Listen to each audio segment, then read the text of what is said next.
Hello students, a warm welcome to all of you. In this video we will discuss about parasites, saprophytes, symbiosis and many other things that is very important for you. In last video we was study about what is mode of nutrition, what is heterotrophic, what is autotrophic, and the more important thing that was we study about photosynthesis and the chemical equation of photosynthesis. Now in this video we will discuss about many other things with exercise. Okay, now let me start this video. First of all, a parasite is an organism that live in or another organism and derives nutrients from it. सबसे पहले parasite होता क्या है ये हम लोग समझ लेते हैं. तो पैरासाइट क्या होता है, देखिए पैरासाइट ऐसे ऑर्गेनिजम्स होते हैं दैट लिव्स इन और अनदर ऑर्गेनिज्म, जो किसी एनिमल पर किसी दूसरे एनिमल पर रहते हैं या फिर उनके अंदर रहते हैं किसी और ऑर्गेनिज्म के. ठीक है, and drives nutrients from it, और उससे अपना फूड लेते रहते हैं. ठीक है, क्या होता है, तो इसमें ऐसे ऑर्गेनिजम्स आएंगे जो अपने फूड के लिए किसी और ऑर्गेनिजम्स पर डिपेंड रहते हैं. ठीक है, तो the organism from which a parasite drives it nutrients is called a host. Means क्या है, ऐसे ऑर्गेनिजम्स जो अपना फूड किसी दूसरे ऑर्गेनिज्म से ले रहे हैं तो उन्हें तो हम लोग पैरासाइट कहेंगे, लेकिन जिस एनिमल से ये फूड ले रहे हैं उसको क्या कहेंगे, या जिस ऑर्गेनिज्म से फूड इन्हें मिल रहा है उसे हम लोग क्या कहेंगे, होस्ट कहेंगे. तो आपको याद रखना है, उसे होस्ट कहते हैं. ओके, अब हम लोग आ जाते हैं सैप्रोफाइट पर. सैप्रोफाइट देखिए Saprophytes are those organisms which cannot make their food with own and obtain their nutrition from dead and decaying plants and animals matter. Saprophytes में ऐसे एनिमल्स आते हैं, ऐसे ऑर्गेनिजम्स आते हैं जो अपना फूड खुद से जनरेट नहीं कर सकते, बट वो अपना फूड कहाँ से जनरेट करते हैं, from dead and decaying plants and animals, सड़े गले मृत जीवों से, यानी कि प्लांट्स से और एनिमल से.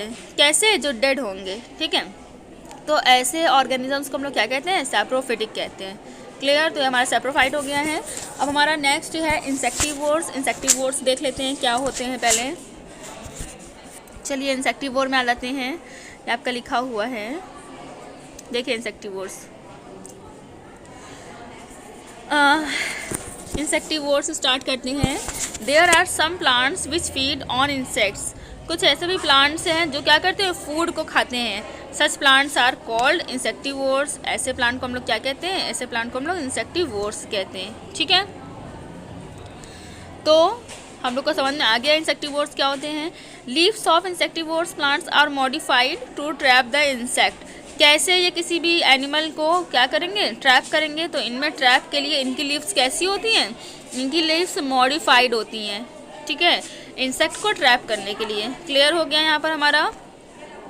ठीक है, तो इंसेक्टिवोर हो गया. हम लोग आ जाते हैं नेक्स्ट बहुत इंपॉर्टेंट टॉपिक पे, जो कि हमारा सिम्बायोसिस. सिम्बायोसिस देख लेते हैं क्या होता है. देखिए सिम्बायोसिस नंबर फर्स्ट हमारा लिखा हुआ है. Symbiosis such relationship where two organisms benefit from each other by sharing their resources and shelter are known as symbiotic relationship. देखिए ऐसे ऑर्गेनिजम्स होते हैं जो एक दूसरे के साथ रहकर एक दूसरे को बेनिफिट देते हैं. ठीक है, या तो कैसा बेनिफिट, या तो फूड का बेनिफिट देंगे, या तो शेल्टर का बेनिफिट देंगे, या फिर किसी और चीज़ का. तो कोई भी ऐसा रिलेशनशिप जिसमें एक दूसरे से एक दूसरे को फ़ायदा हो रहा हो, तो ऐसे रिलेशनशिप को हम लोग क्या कहेंगे, सिम्बायोटिक रिलेशनशिप कहेंगे. ये बहुत ही ईजी रिलेशनशिप होता है. ठीक है, अब हम लोग आते हैं अपना न्यू टॉपिक पर, जो उसका नाम है enriching the nutrients in soil. ठीक, मीन्स क्या है, सॉइल में न्यूट्रिएंट्स किस तरह पहुँचता है. तो इसे पढ़ने के लिए हम लोग जल्दी से देख लेते हैं. नंबर फर्स्ट लिखा हुआ है हमारा, plant continuously need nutrient for their growth. ये तो हम लोग को पता ही है, प्लांट को ग्रोथ के लिए क्या चाहिए, फूड चाहिए, यानी कि न्यूट्रिएंट चाहिए. They absorb nutrient from the soil. तो ये कहाँ से लेंगे न्यूट्रिएंट, सॉइल से लेंगे. ठीक है, however continually growing crops on the field make it deficient in whittle nutrients like nitrogen. Means क्या है, कंटिन्यू ग्रोइंग करने के बाद क्या होता है, एक समय ऐसा आता है जब सॉइल से सारे न्यूट्रिएंट्स खत्म हो जाते हैं. कौन से nutrients, like nitrogen. Nitrogen soil से फिनिश हो गया है. ठीक है, now the soil does not enough time enough time to replenish the host nutrient naturally. तो क्या होता है, क्योंकि हम जब क्रॉप पे क्रॉप होते जा रही है, क्रॉपिंग होती जा रही है, ग्रोइंग होती जा रही है, तो जो प्लांट है जो हमारा सॉइल है उसको नाइट्रोजन एब्जॉर्ब करने का टाइम ही नहीं मिल पा रहा है। ठीक है, जब ऐसा होगा तो फिर हम लोग क्या करेंगे, जब नेचुरली नहीं मिल रही कोई चीज़ तो हम उसे आर्टिफिशियली ग्रो क्या कराएंगे, आर्टिफिशियली उसमें देंगे। देन क्या हो जाएगा, therefore in order to keep the plants healthy the soil needs to be enriched with these nutrients from time to time। क्योंकि जब नेचुरली न्यूट्रिएंट मिल नहीं रहा है तो फिर हमें क्या करना चाहिए इस केस में। तो यहाँ पर आपको बहुत सारी चीज़ें दी हुई हैं, देख लेते हैं हम लोग। तो इनरिचमेंट हम लोग किस तरह करेंगे, the enrichment of soil can be done in the following ways. Number first है हमारा adding manures and fertiliser to the soil to increase its fertility. देखिए, जब क्या होगी, नेचुरली फर्टिलिटी नहीं बढ़ पाएगी हमारी सॉइल की, तो हम इसे क्या करेंगे, मैन्योर इसमें ऐड कर सकते हैं और फर्टिलाइज़र ऐड कर सकते हैं सॉइल की फर्टिलिटी को इंक्रीज़ करने के लिए।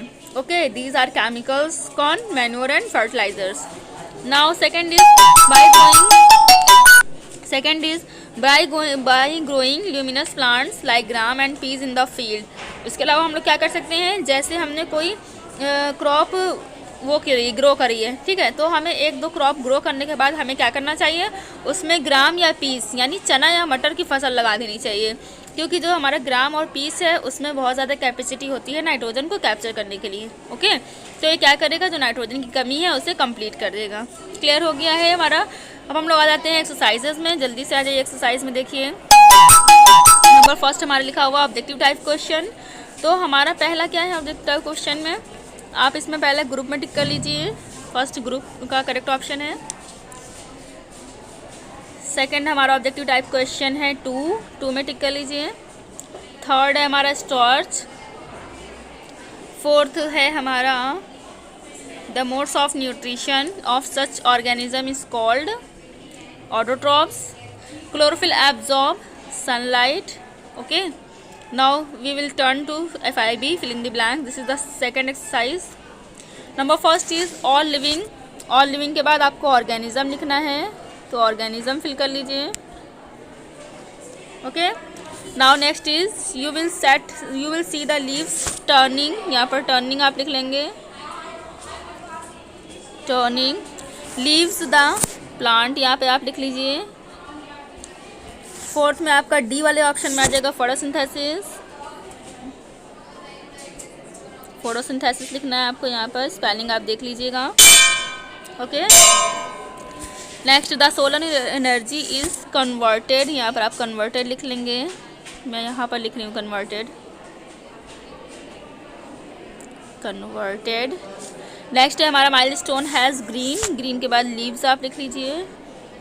ठीक है, now match the following sentences, give the role of the following, ये हम लोग नहीं पढ़ेंगे। नेक्स्ट हमारा give the reason for the following. तो फर्स्ट ऑफ ऑल हमें इसमें लिखना है give the reason for the following में पहला हमारा रीज़न है फोटोसिंथेसिस, यहाँ पर आप फोटोसिंथेसिस लिख लीजिए। Complete. In the absence of oxygen life is not possible on earth, then it is responsible for respiration. Then यहाँ पर आप लिख लेंगे लाइफनेस ऑफ रेस्पिरेशन।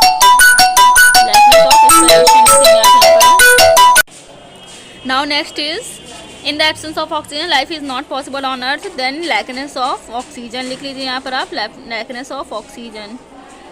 ओके, ये वीडियो हमारे यहाँ पर फिनिश हो गया है, चैप्टर भी फिनिश हो गया है। हम लोग नेक्स्ट वीडियो में नेक्स्ट चैप्टर को स्टार्ट करेंगे। Thank you.